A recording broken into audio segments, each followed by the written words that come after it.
sholat sunnah Pak sebaiknya dibawa pulang ke rumah, jangan di masjid dikerjakan, karena lebih utama dikerjakan sembunyi.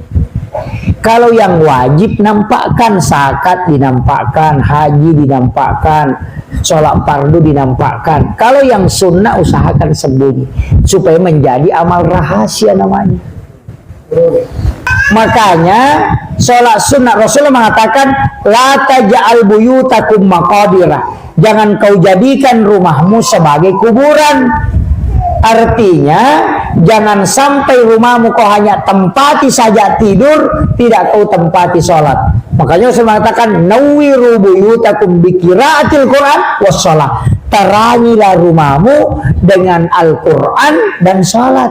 Ada yang salah paham, dia bikin kaligrafi baru digantung,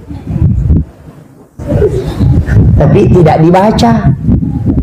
Ditanya apa bacanya itu, nah tidak aku tahu karena belok-belok. Tidak apa-apa kalau sudah tempelkan, tidak apa-apa. Bersyukur.